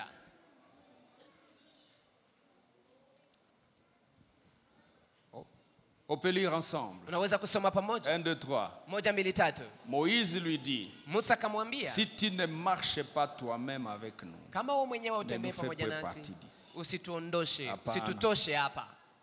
Comment sera-t-il? Namna Allons-y. gani itakuwa? Comment sera-t-il Namna gani donc itakuwa certain hakika que j'ai trouvé grâce à kwamba tes yeux, nimepata neema machoni moi pako, et ton peuple? mimi na taifa lako? Ne sera-ce pas Je, que haitakuwa tu marches wakati toi-même utatembea avec pamoja nous nasi wewe mwenyewe, et que nous na serons wakati distingués, tutatofautishwa moi et ton mimi na peuple, taifa lako de tous les miongoni mwa peuples qui mataifa sont sur yote la surface de yanayokuwa la terre. duniani? C'est-à-dire quoi? Yamaanisha nini? Quand tu marches avec nous, Unapotembea nasi, c'est-à-dire tu nous offres ta présence. yamaanisha unatutolea uwepo wako. Ça entraîne quoi? Inaleta nini? Nous sommes distingués, Tunatofautishwa, moi et ton peuple, mimi na taifa lako, de tous les peuples qui sont sur la terre. miongoni mwa taifa zote zilizo duniani. Mais qu'est-ce que c'est Dieu-là Huyu ni Mungu qui gani peut faire qu'un peuple ambaye anaweza kufanya kwamba soit taifa moja distingué iwe par tofauti rapport à tous les peuples qui sont sur la terre? kufuatana taifa zingine zote zilizo duniani? Bwana asifiwe. Amina. La présence Uwepo du Dieu wa Mungu mystère. ambaye ni siri, Il est présent. ambaye iko. En fait, regardez, Angalia tous les huit composantes que nous venons de mentionner viungo vyote nani ambavyo tumemaliza kuzungumzia viennent vinakuja quand Dieu apporte sa présence. wakati Mungu analeta uwepo wake. Acclame le Seigneur. Shangilia Bwana. Quand Dieu vient dans sa présence, Wakati Mungu anakuja ndani ya uwepo wake avec tous ces composantes de sa gloire, pamoja na hivi viungo vyote vya alors utukufu sa wake, présence hapo sasa devient uwepo comme wake un résumé unakuwa kama vile de kifupi sa gloire. cha utukufu wake. Amen. Sa présence amène tous les composants Uwepo wake unaleta viungo de vyote sa gloire vya utukufu dans wake notre vie. ndani ya maisha yetu. Alléluia. Amen. J'aime ta présence, Seigneur. Na upenda uwepo wako. J'aime ta présence. Na upenda uwepo wako. Vous voyez, Unaona? jaillissement divin. Kutiririka kwa Mungu. Quand nous disons Seigneur, Unaposema Bwana, jaillit dans ma vie, tiririka maishani il mwangu. vient. Anakuja. Mais il vient avec tous ces composantes-là. Na anakuja pamoja na hivi viungo Dans ma vyote vie. ndani ya maisha yangu. Sa présence. Uwepo wake. Je voudrais que nous puissions regarder deux expériences Ningependa tuangalie mifano mbili de deux personnages qui ont vécu le poids de Dieu. za watu wawili walioishi uzito wa Mungu. Alors d'abord dans Josué chapitre 10, Twende kwanza ndani ya kitabu cha Yoshua sura 10. regardons quelque chose là-bas, quelqu'un qui est en train de vivre le poids de Dieu. Tuangalie kitu kimoja hapa, mtu ambaye kunaishi uzito wa Ensuite on Mungu. va prier. Na baadaye tutaomba. Bwana sifiwe. Amina. Est-ce qu'on peut offrir une bonne acclamation? Je, tunaweza kumshangilia Mungu sana? On peut offrir Je, tunaweza kumtolea Mungu un shangwe bon kubwa? hurlement. Yowe kubwa!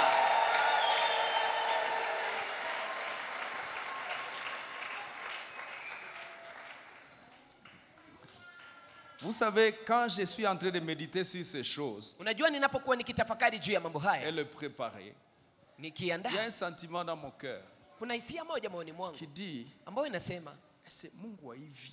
un Dieu comme ça, Mwanadamu anaweza hata uweza kumwadorer.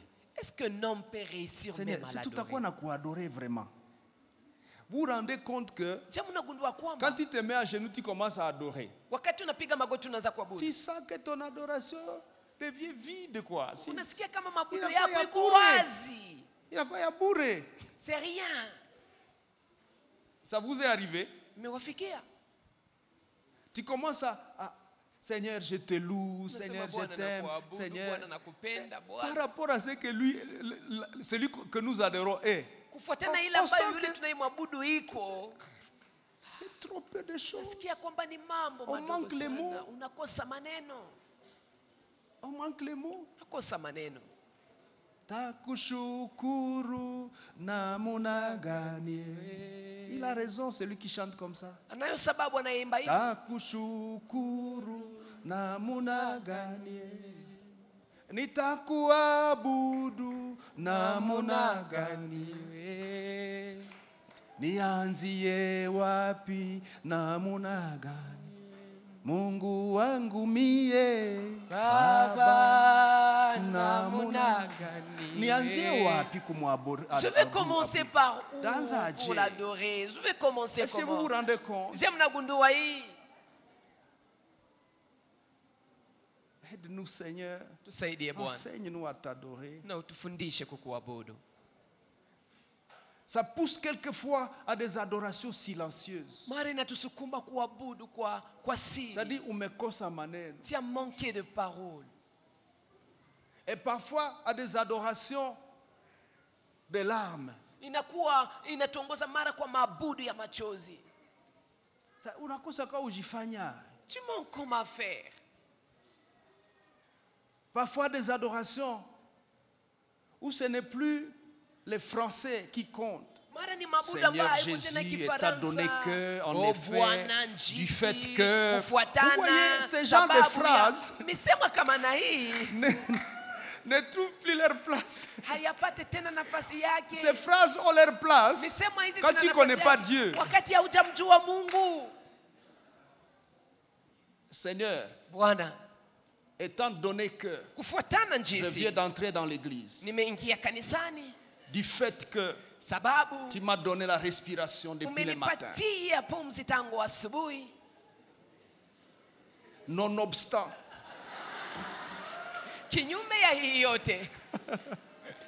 nonobstant que je suis malade. Ma phrase, ces phrases-là n'ont pas de place. N'ont pas de place.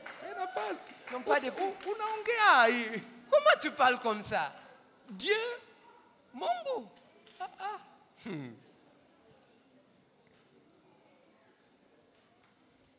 Il faut des mutations même dans notre adoration.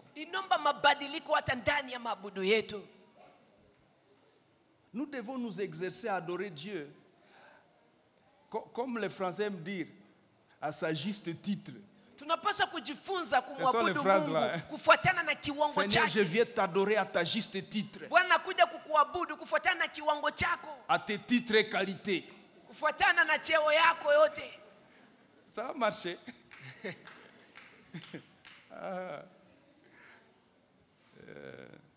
Wacheni Mungu aitwe Mungu.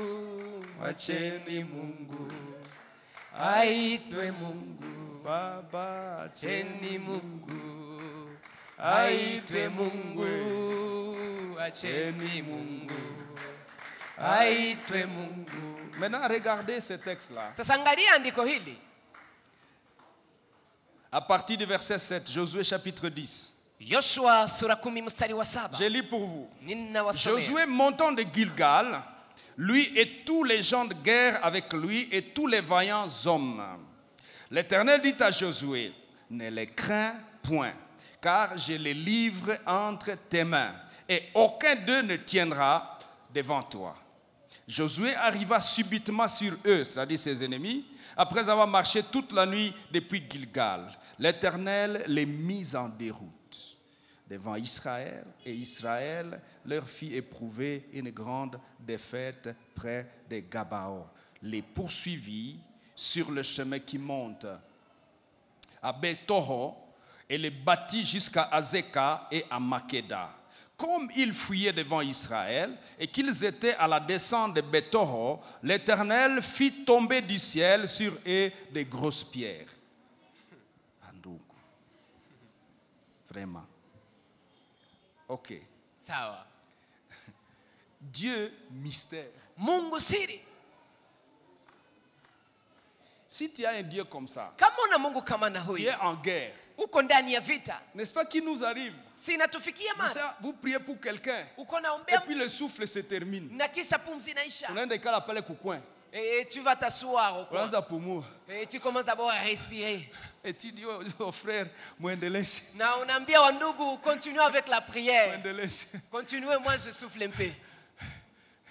Chers amis, rafiki wapenzi, et Dieu comme ça, Mungu kama na huyu, il constate que l'armée déjà il est en train de faire marcher ses ennemis. Comme pour leur ajouter un diki-diki. Il fait tomber des pierres du ciel.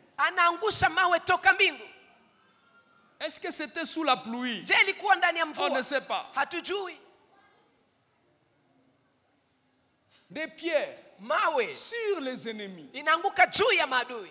Que Dieu fasse tomber des pierres contre toi. Je sais que tu t'es déjà battu pendant longtemps. Et que tu te dis, Seigneur, j'ai utilisé toute mon énergie. J'ai fait tout ce que je pouvais faire. Qu'est-ce que je peux encore utiliser? Où sont les autres armes? J'ai utilisé le sang de Jésus. J'ai utilisé, c'est pas la Sainte Seine. J'ai utilisé le nom de Jésus. J'ai utilisé. Et je ne sais plus quoi toucher, Seigneur. Que Dieu touche les pierres qui sont en haut. Mais voyez comment Dieu pèse dans la vie d'un homme. Il ne s'est pas limité aux grosses pierres. Et j'aime Josué. A compris qui est Dieu. Et il s'est inscrit. Il s'est habillé de Dieu. Il dit quoi? Il fait quoi? Il est écrit, ceux qui mourirent par les pierres des grêles furent plus nombreux que ceux qui furent tués par l'épée par les enfants d'Israël. Alors, Josué parla à l'Éternel le jour où l'Éternel livra les Amoréens aux enfants d'Israël et dit en présence d'Israël: Soleil, arrête-toi. Mettez un peu les systèmes solaires. Regardez. Josué ici, c'est la boule bleue là. Notre boule ici. Déjà Dieu vient de faire tomber des pierres du ciel contre ses ennemis. Et Josué constate qu'il y a encore à faire. Et le soir approche. Il veut finir parce que si la nuit arrive, on ne sait pas s'ils peuvent aller faire des embuscades ou nous contourner ou quoi. Les dieux transcendants. Les dieux à qui appartient tout. Il est avec moi. Il vient même de me donner une preuve des pierres qui sont tombées du ciel.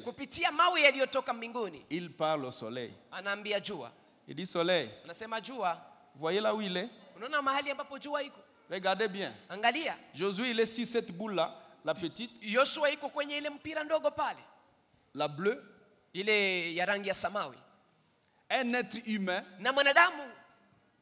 Et Jacques dit, Élie était un homme de même nature que nous. Il pria que la pluie cesse. Et il pria que la pluie revienne. Vous connaissez ce texte. Maintenant Josué est sur la boule bleue.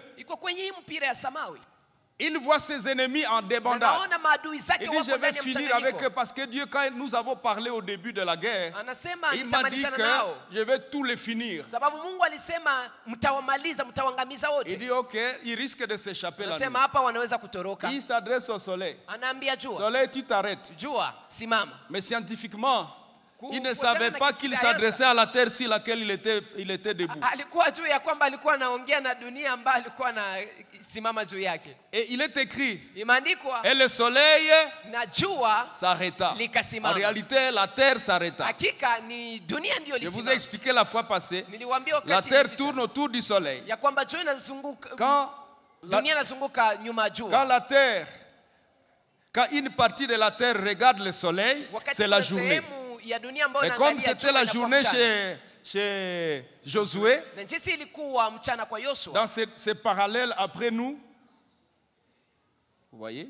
Ilikuwa Nous sommes dans ces parallèles ici. sisi tunakuwa kwa Israël et tout ça, ils sont dans les parallèles suivants. na Israeli na ingine nchi wanakuwa kwa ngambo ingine. Il dit soleil, arrête-toi. Anasema jua simama. Et lune. Na Dans mbaramwezi. l'autre image, on a vu la lune qui tourne autour du soleil. Tuliona Et toi, lune, arrête-toi si Gabon. Na ewe mbaramwezi simama juu Jusqu'à ce Gabaoni. que je finisse la Mpaka guerre. wakati nitamaliza vita. Qu'est-ce que je vais attirer comme attention pour nous à ce niveau? Nini ambao unapenda tuangalie hapa? Quand nous avons obtenu la faveur de Dieu, Wakati tumeipata kibali cha Mungu, nous pouvons même parler à la nature. Elle va tunaweza nous obéir. kuongea hata na maumbile na itatutii. La nature obéit. Na maumbile itatutii. Tu es en train de faire ta campagne d'évangélisation Uko nafanya kampeni yako ya injili et la pluie est en train d'arriver. na kisha mvua iko nafika. Tu peux dire pluie, Unaweza sema mvua, tu restes là. bakia pale. Je dois finir mon boulot ici. Sheti nimalize kazi yangu hapa. Alléluia. Amen. Et toute autre chose que l'esprit peut te parler. Na mambo mengine yote ambayo roho anaweza kuongea nawe. Bwana sifiwe. Amina. Comment tu te sens? Unajisikia namna gani? C'est des choses très lointaines. Ni vitu vya mbali sana? No. Hapana. Si tu crois, Ukiamini, tu verras utaona la gloire. utukufu. Tout est possible Maana yote à inawezekana celui kwa yule qui croit. anayamini. Josué, Yoshua, prête-nous de ta foi utukopeshe kwa imani yako dans les combats d'aujourd'hui. ndani ya vita ya leo.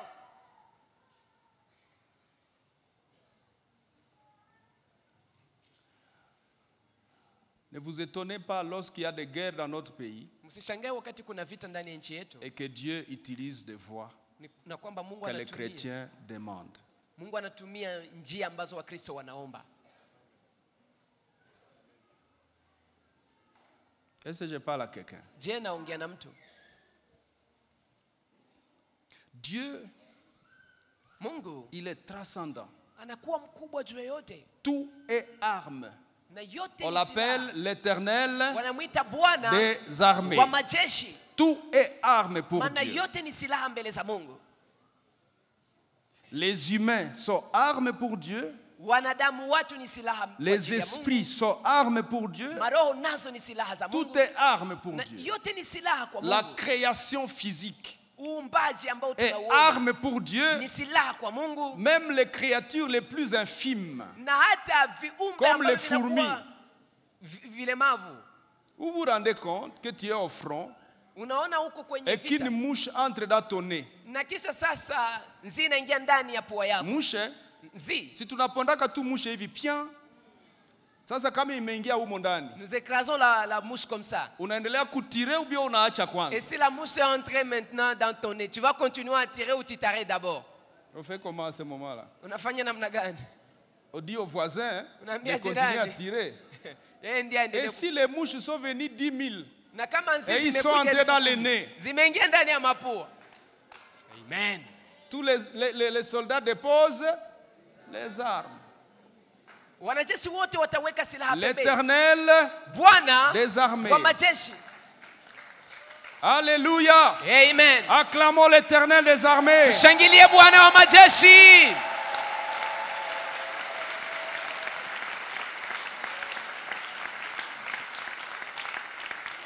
Et si Dieu faisait la chose de cette manière-là, on Na kama- appellera ça quoi? Na Mungu akifanya Mystère. mambo kama na hii tutaita nini? Siri. Mystère. Siri.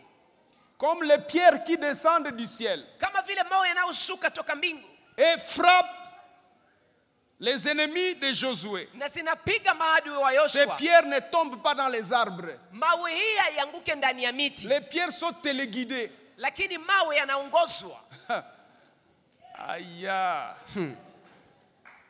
Et les pierres vont direct. Na Et yanaendea imaginez la mahali pierre qui ambapo tombe yametumwa. du ciel. Ona Dieu n'a pas dit les cailloux Mungu ou akusema les sables.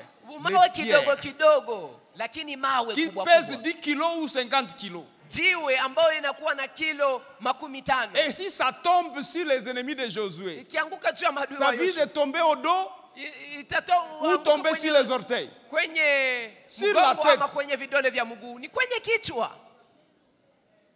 Et le texte dit quoi? Ceux qui sont morts avec les pierres waliokufa na mawe étaient plus nombreux walikuwa wengi que ceux qui sont morts avec l'arme. kuliko wale ambao walikufa. Éternel des armées, Bwana wa majeshi, acclame-le. shangiliaye. L'éternel des armées. Bwana wa majeshi. Savez-vous Je mnajua que l'éternel des armées en question ya kwamba Bwana wa majeshi huyu s'appelle Jésus? anaitwa Yesu. Un jour, Siku moja Josué Yoshua est encore dans une guerre. iko ndani ya vita Et puis il voit un ange arriver na kisha anaona malaika avec une anafika épée flamboyante. pamoja na panga la moto. Et il lui pose la question. Anamuuliza swali, Tu viens pour nous ou tu es contre nous? unakuja kwa ajili yetu ama unatupiganisha na wewe? Et l'ange de l'éternel, quand la Bible parle l'ange de l'éternel, c'était Jésus. Biblia inaposema malaika wa Bwana ilikuwa ni Yesu Kristo ndani ya agano la Parce que kale. lui, l'ange de l'éternel, acceptait qu'on l'adore. Sababu malaika wa Bwana alikubali wamwabudu.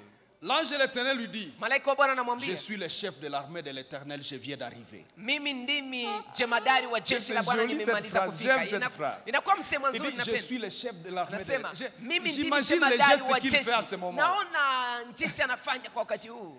Il a une épée. Anakuwa na upanga. Je suis le chef de l'armée de l'éternel. Mimi ndimi jemadari wa Je jeshi viens la Bwana d'arriver. na nimemaliza kufika. Il a fait tomber les pierres. Le Aliangusha chef de mawe. l'armée de l'éternel. Et Msimamizi wa jeshi la Bwana Josué na Yoshua a fait arrêter la terre akasimamisha dunia et la lune. na mbaramwezi. Na wanasayansa Certains chercheurs pensent watafiti que wanafikiria c'est à kwamba partir de Josué ya kwamba ni kupitia Yoshua que s'est créé les années de 365 et de ndipo 366 jours. miaka ambazo zinakuwa na siku 365 na C'est-à-dire il y a 366. eu un jour qui a diminué Ni kusema kulikuwa siku moja ambayo ilipunguka du fonctionnement ndani ya à mtumikio partir ya dunia d'un enfant de Dieu. kupitia ya mtoto wa Mungu. En fait, si c'est ça qui est vrai. Kama hiyo ndio kweli. Alléluia. Amen. Alléluia. Amen. Que la gloire du Seigneur subsiste à jamais, qu'il se réjouisse de ses œuvres. Je chanterai l'Éternel tant que j'existerai. Je célébrerai ton nom tant que je vivrai. Voici deux sentiments qu'il faut retenir. Tazama hisia Et puis mbili on va ambazo essayer de kushika. faire la synthèse de ce que nous venons de voir. Kisha tutafanya kifupi ya ile ambayo tumemaliza Un kuona. double sentiment d'un enfant de Dieu après avoir compris ces choses. Hisia mbili za mtoto wa Le Mungu kisha premier. kuelewa mambo haya. C'est la crainte, Ya kwanza ni woga, la peur, l'obéissance utiivu et la soumission à Dieu. na kumtii ama kunyenyekea mbele za Le Mungu. deuxième sentiment, Hisia ya pili c'est la fierté ni furaha d'appartenir kukuwa à un si grand Dieu. wa Mungu huyu mkubwa. Acclamons le Seigneur. Tumshangilie Bwana. Maintenant, Sasa angalia, comme on a parlé de beaucoup de choses, jinsi tumezungumzia mambo j'aimerais mengi. que nous puissions formuler quelque chose que nous pouvons retenir sur le poids, le kabod de Dieu. Ningependa tuelewe kitu kimoja ambacho tunaweza kushika juu ya Kabod uzito de wa Dieu. Mungu. Pour ceux qui notent, Kwa wale wanaoandika nous proposons ceci. tunaweza Le kuwapendekeza hii. kabod de Yahweh, Kabod ou ama le uzito wa poids de Mungu. Dieu. Uzito wa Mungu c'est inakuwa le contenu insondable inayokuwa ndani ambayo du haiwezi Dieu kupimwa. infini Inayokuwa ndani ya Mungu ambayo haiwezi kupimika, ya qui Mungu asiye na engendre mwisho. ce que l'on peut voir Inayozaa ile ambayo tunaweza kuona de lui kutokea yeye dans la création. ndani ya uumbaji. Je répète. Narudilia, Le kabod de Yahweh, uzito wa Yahweh c'est inakuwa le contenu insondable du Dieu infini qui engendre, c'est-à-dire le contenu qui engendre, hein, ni kusema uzito ama inayokuwa ndani ya contenu Mungu asiye qui na mwisho, engendre ambayo inazaa ce que l'on peut voir ile ambayo de tunaweza Dieu kuona dans la kutokea création. Mungu ndani ya uumbaji. Deuxièmement, Ya pili, les cabots de Dieu, uzito wa Mungu c'est la réalité invisible inakuwa ile ukweli Dieu isiyoonekana ndani ya Mungu qui inspire révérence, ambayo inashurutisha kwamba respect watu et wamheshimu crainte na wamwogope, envers Dieu. wamwogope Mungu. C'est la réalité invisible en Dieu Hii ukweli usioonekana ndani ya qui Mungu inspire révérence, ambao unashurutisha respect kusujudia, et kuheshimu crainte na kuogopa envers Yahweh. Mungu. Troisième considération. Kitu cha tatu cha Les kuelewa, cabots de Dieu, uzito wa Mungu c'est l'ensemble inakuwa ujumla de toutes ces caractéristiques mises en considération wa tabia hizi zote ambazo zinawekwa pour pamoja interagir ili kwamba pambane avec Dieu kwa kujadiliana na Mungu et bénéficier na kufaidia de l'apport de sa gloire kuletwa kwa utukufu dans wake notre parcours d'enfant de Dieu ndani ya safari et yetu kama watoto wa d'héritier Mungu de Dieu. na wariti wa Mungu. C'est l'ensemble de toutes ces composantes Ni ujumla wa hivi viungo vyote mises en considération ambavyo vinaweka pamoja pour interagir ili kwamba tuweze Avec kujadiliana lui. na Mungu et bénéficier na tuweze de l'apport kufaidia de sa gloire kuletwa kwa dans utukufu notre wake parcours d'enfant de Dieu. ndani ya safari yetu kama vile watoto wa Mungu. Alléluia. Amen. Alléluia. Amen. Donnez-nous l'image du tabernacle avec la gloire qui descend. Je vais vous montrer quelque chose. Mtupatie picha ya hekalu na utukufu wa Mungu unaoshuka. Nitaonyesha kitu kimoja. Ok. Regardons ensemble cette image. Tuangalie pamoja picha hii. Bwana sifiwe. Amina. Alors, nous avons les sanctuaires. Hapa tuna hekalu. Moïse finit de le construire Musa amemaliza et kuijenga à l'inauguration, na siku ya la kuzindua gloire de Dieu descend utukufu wa Mungu dans unashuka les lieux très saints. ndani ya mahali patakatifu sana. Maintenant, regardez, Sasa angalia, nous avons la partie visible en haut tunakuwa na sehemu inayoonekana juu comme un nuage, kama vile wingu, une nuée. kama vile mawingu.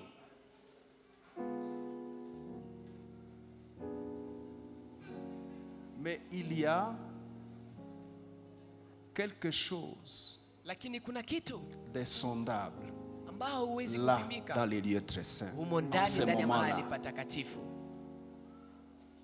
en ce moment-là, Kwa wakati ule, pendant qu'à l'extérieur, wakati nje nous voyons la magnificence. tunaona uzuri, À l'extérieur, nous voyons la doxa. nje tunaona C'est hii- waouh.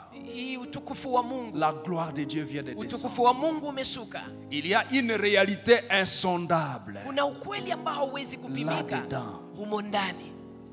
C'est cette réalité Ni insondable huu ukweli ambao hauwezi qui kupimika fait que Moïse ndio unafanya kwamba ne sait Musa plus rester dedans. hawezi tena kubaki humo Qui ndani, fait que le peuple ambao unafanya kwamba et watu les sacrificateurs makuhani ne savent plus supporter de rester là. hawawezi tena kuvumilia Qu'est-ce kubaki qui humo. vous arrive? Nini Nous imewafikia? sommes en train de faire face Tuko à tunapambana. une réalité Tunaona insondable ukweli ambao hauwezi kupimika du Dieu infini wa Mungu qui asiye na vient mwisho d'arriver ici ambaye amemaliza kufika hapa et qui pèse. na ambaye ana uzito Il est venu Amekuja. dans tout son poids. ndani ya uzito wake À wote. l'extérieur en haut, Huko on nje voit juu tunaona la nuée, tunaona wingu, mais ici dedans, lakini humu ndani c'est insupportable. hatuwezi kuvumilia. Si la gloire Kama utukufu n'était que la nuée qui était là-bas, ingekuwa tu ile et wingu que iliyokuwa là dans nje, le tabernacle il n'y a rien, na kwamba ndani ya hekalu hamna Moïse kitu, serait resté dedans. Musa angebaki humo ndani. Le poids de Dieu, Uzito wa Mungu c'est cette réalité insondable inakuwa hii ukweli ambayo qui haiwezi kupimika, produit ce qu'on peut voir à l'extérieur. ambayo inazaa ile ambayo tunaweza Est-ce qu'on me kuiona kwa capte? nje. Je, hapa Est-ce que tumeelewa? vous me captez? Je, mmenielewa? Je dis ceci. Nasema hivi, Les cabots de Dieu, uzito wa c'est Mungu cette réalité insondable, inakuwa hii ukweli ambayo haiwezi kupimika, Indescriptible. ambao huwezi kufasiria, Infini. ambayo haina mwisho, qui manifeste ambayo inaonyesha certaines choses à l'extérieur, mambo fulani nje, qui manifestent ta guérison, uponyaji wako, qui manifestent un miracle. ambayo inaonyesha On va muujiza. voir un miracle. Tutaona Tu muujiza. avais une plaie Ulikuwa na et puis kidonda ça vient de guérir. na kisha kidonda Mais on kimepona. ne voit pas Lakini les hatuoni mystères insondables siri qui ambayo viennent de haiwezi produire kupimika, ça. ambao Ça, c'est umezaa un hii. doxa. Hii inayoonekana ndio wanaita doxa.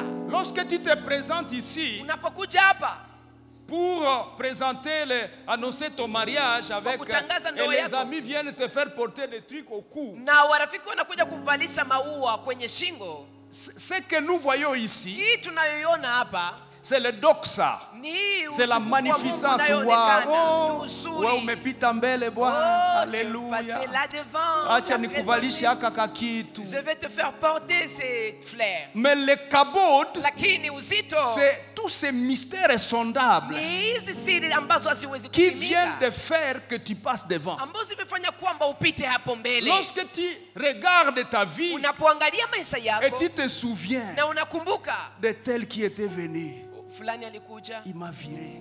akanifukuza, L'autre était venu. mwingine On a akakuja fait des fiançailles de 6 ans. tukafanya uchumba wa miaka Il m'a 6 viré. na akaniacha, Et puis j'ai pleuré. na kisha nikalia, J'ai gêné 1000 fois nikafunga mara par elfu. an. J'ai fait ceci. Et puis l'âge avançait. Et puis j'avais peur. Et puis je me posais toutes les Na questions du nikajiuliza monde. maswali mengi yote Quand tu duniani. étais dans cet Ulipokuwa environnement-là, ndani ya mazingara haya, la cabote de Dieu est venue uzito wa Mungu ukakuja pour régler la kwa question. kutatua swali hilo. Les gens n'ont pas vu, Watu hawakuona, mais les gens ont vu lakini watu les waliona résultats matokeo extérieurs ya nje du mystère de Dieu ya siri ya Mungu qui a visité ta vie. ambayo ilitembelea maisha yako. Alléluia. Amen. Est-ce que nous comprenons maintenant le message? Je, tunaelewa sasa ujumbe Qui hapa? comprend? Wanani wangapi Ok, wanaelewa? lève-toi et acclame le Seigneur. Sasa simama na umshangilie Bwana.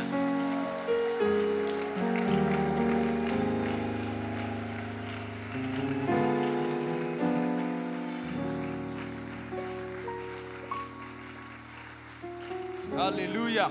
Amen. Qui me séparera de l'amour de Jésus-Christ? Et ni nudité, ni tribulation, ni omniscience, et ni domination. Oh, rien ne me séparera de mon Sauveur. Qui me séparera de l'amour de Jésus-Christ? Ni nudité, ni tribulation, oh, ni omniscience, ni domination. Rien ne me séparera de mon Sauveur. Alors adorons le Seigneur. Sasa tumwabudu Bwana, tumwabudu Bwana, Adorons le Seigneur. tumwabudu Bwana, Adorons le Seigneur. tumwabudu Bwana, Adorons le Seigneur. tumwabudu Bwana. Adorons le Seigneur. Adorons le Seigneur. Tuabudu Bwana. Qui est comme toi, Seigneur? Nani aliye kama wewe Bwana? Ni domination, rien. Alléluia. Et Kabayarada Koshaka.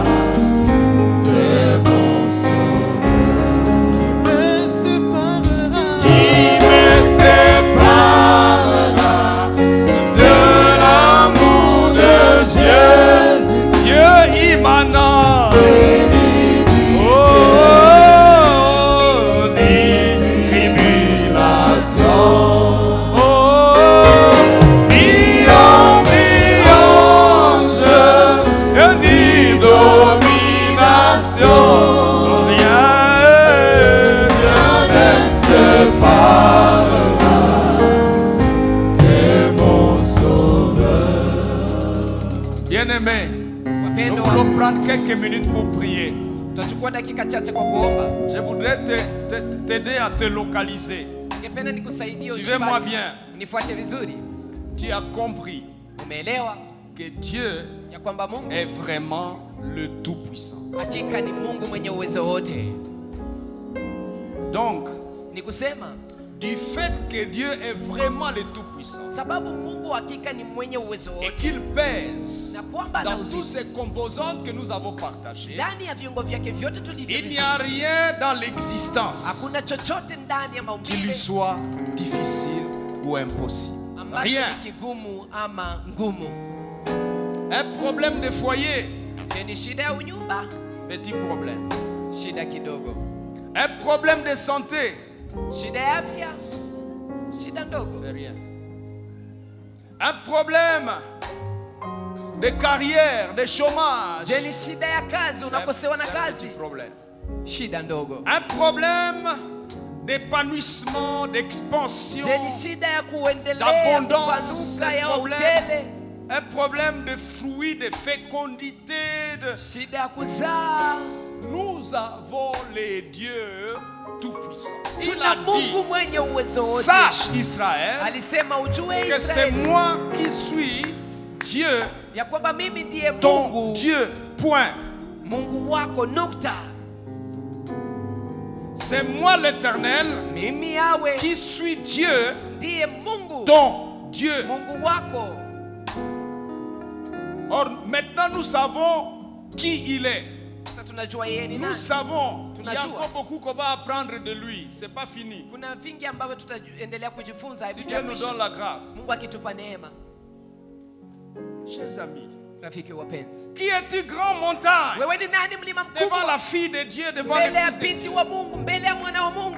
Tu seras aplani. Utashushwa. Quand les prophètes parlent comme ça, Nabii ils anaposema comprenaient de quel Dieu ils parlaient. elewa ni Mungu gani Grande aliyemwongelea. montagne, Mlima tu seras aplani. La Utashushwa. Bible dit, Dieu élève les vallées, Ya kwamba Mungu Il abaisse les anainua mabonde montagnes. na anashusha milima, il fait sécher les mers, anakausha bahari il crée dans le désert la forêt. na anaumba ndani ya jangwa Lisez la uweponi. Bible. Usome Biblia. Il est donc le Dieu du Kabod. Ni kusema yeye ni Mungu wa uzito, Nous voulons lui parler dans ces manteaux. na tunatafuta kuongea naye ndani ya Deuxième mtu. élément, Cha pili, c'est Dieu ici, Mungu huyu dans son imminence, ndani ya kujishusha a kwake décidé ameamua de venir jusqu'à nous. kuja mpaka kwetu Et il est avec nous. na iko pamoja Depuis nasi. que tu as reçu Christ, Tangu umempokea Kristo, il est venu dans ton cœur. amekuja moyoni mwako, Il a fait de toi enfant de Dieu. amekufanya wewe mtoto wa Mungu. Et comme tu es enfant de Na Dieu, jinsi wewe ni mtoto wa dans Mungu, ce manteau de la puissance du Dieu qui t'a sauvé, ndani ya koti hii ya uwezo wa Mungu tu vas aliyekuokoa, prendre quelques minutes maintenant utachukua dakika chache pour affronter tes défis. kwa kupambana na Commençons à tatizo prier. zako. Tuanze kuomba. Si tu veux être à genoux, tu veux marcher, Kama prie unapenda sérieusement, kutembea, piga mais magoti, prie avec foi, omba na parce imani, que ne t'étonne pas que maintenant là, sababu tu usishangae es en sasa. train de déjouer maintenant même. Sasa Le défi qui était dans ta vie est en train de sauter comme un bélier. tatizo Maintenant iliyokuwa même. maishani mwako iko Ne naruka. t'imagine pas que Dieu va agir demain. Usishangae Mungu. Il n'a pas besoin d'agir demain. Mungu ana haja ya Il kutenda veut kesho. agir maintenant. Anaweza tenda sasa. Nous prions le Seigneur. Tumwombe Bwana.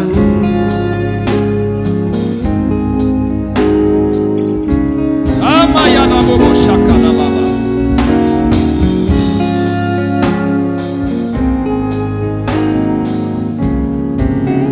All power belongs to you alone. All power. Allez-y. Nous prions le Seigneur. Tunamwomba Bwana. À lui toute puissance, à lui tous les pouvoirs, à lui les mystères, à lui tout ce que nous avons appris. Yote tuliyojifunza ni yake. All power belongs to you alone. Quelqu'un prie sérieusement. Je t'annonce que tu vas sortir avec ta solution ce soir. Tangazia utarudi na solution Tu jioni ya vas leo. sortir avec ta solution ce soir.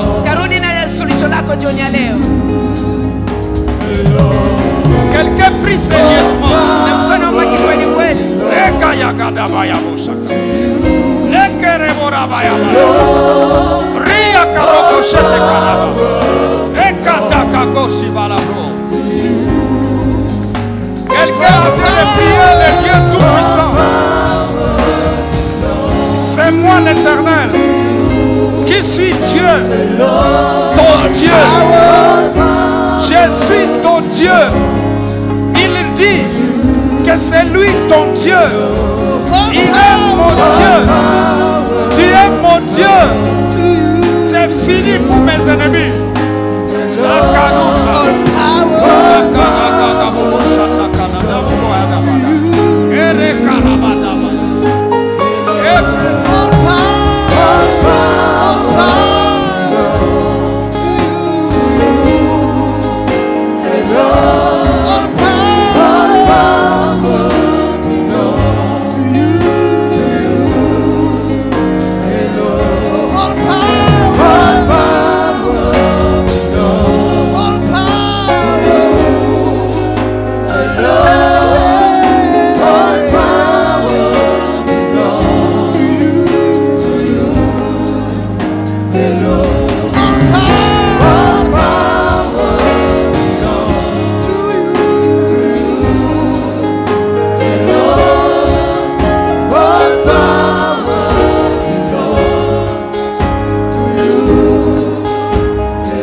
tes mystères.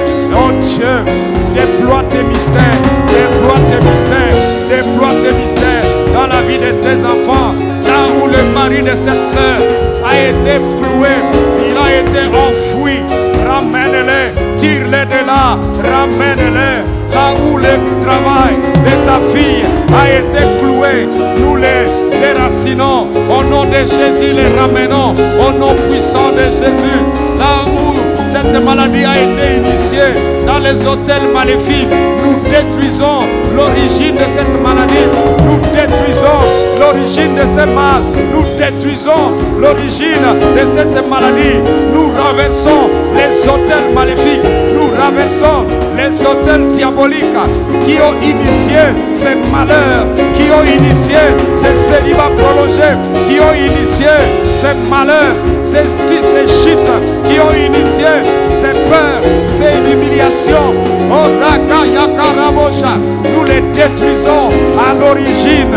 Nous allons dans les fondations de nos ennemis et les renversons.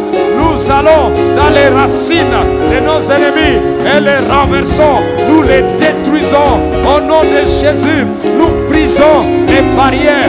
Nous brisons les murailles de l'ennemi, les murailles maléfiques, les murailles sataniques. Nous les détruisons au nom puissant de Jésus-Christ. Nous renversons les fondements du péché dans la vie des enfants de Dieu. Ce soir, tout ce que le diable a scellé comme fondation du péché, nous les déracinons, nous les calcinons par le feu dévorant. Au nom de Jésus de Nazareth, nous marchons sur les serpents et les scorpions dans la vie de cet enfant. Au nom de Jésus, nous les détruisons. Scorpions, nous les détruisons. Serpents, nous vous découpons, nous vous calcinons et vous détruisons.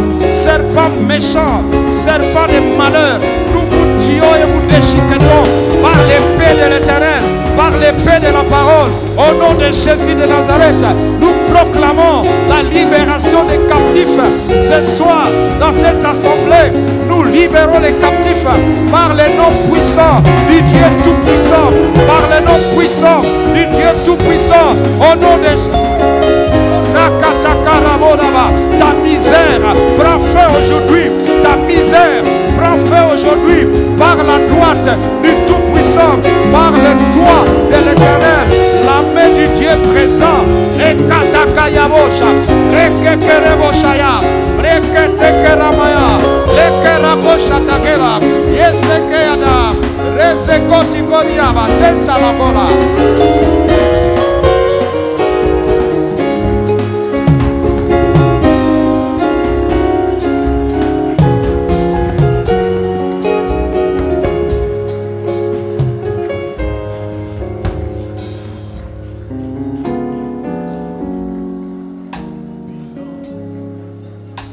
Levons nos mains ensemble. Tunyoshe mikono yetu pamoja.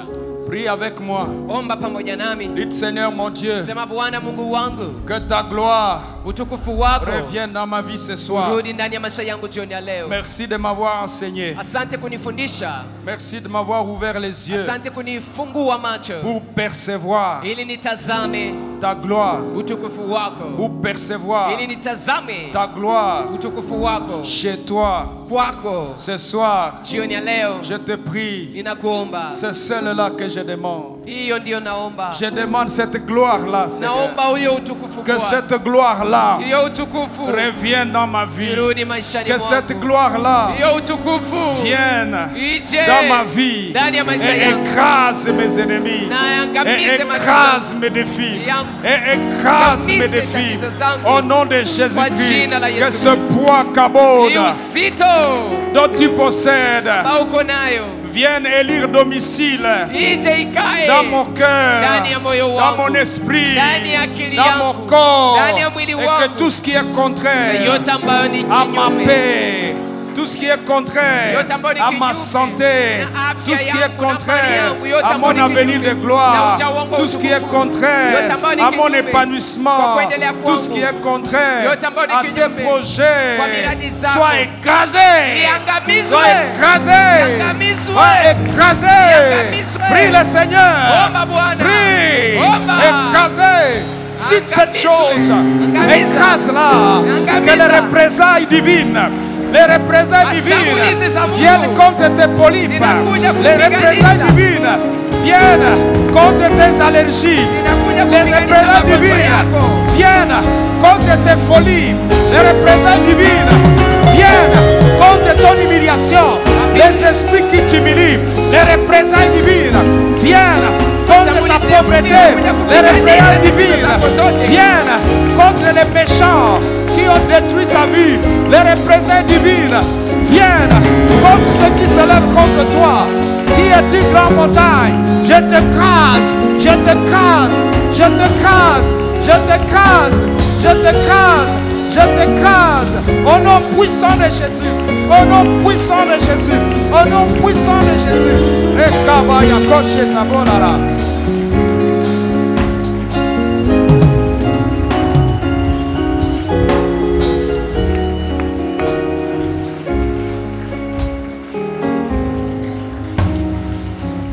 Celui qui exprime, celui qui adore et remercie le Seigneur exprime sa foi. Nous allons nourrir Dieu de notre foi pendant quelques minutes. Tu vas passer à revue tout ce que tu viens de prier. Et tu vas dire merci à Dieu parce qu'il a fait. Allons-y, prions. Remercions le Seigneur. Commence à lui dire merci. Que Dieu relève ta foi. Que Dieu chauffe ta foi. Ôte Seigneur. Ôte Seigneur l'incrédulité. Ôte l'incrédulité.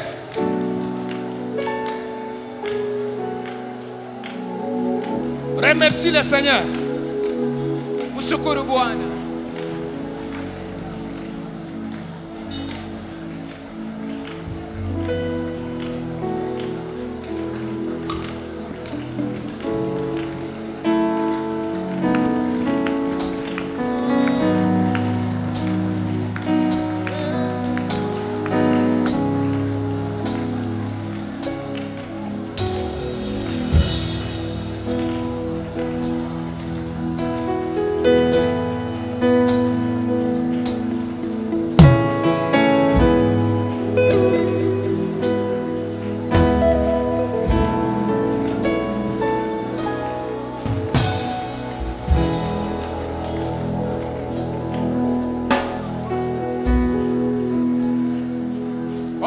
On célèbre Dieu. On célèbre Dieu avant de partir. Quelqu'un est heureux ce soir d'appartenir au Dieu grand. Quelqu'un veut danser un peu avant de rentrer à la maison. Quelqu'un veut se délecter. Quelqu'un veut se délecter devant son Dieu. Mungu wangu. Hey. Ambia mwenzako. Va dire à ton prochain. Dis à ton prochain. Uko na Mungu kweli. Tu as un Dieu. Mwambie uko na Mungu kweli. Tu as vraiment un Dieu. Yeah! Quelqu'un hurle la gloire de Dieu. Tu ambaye encore Dieu utukufu wa Mungu. Oh victoire, victoire, victoire à Jésus.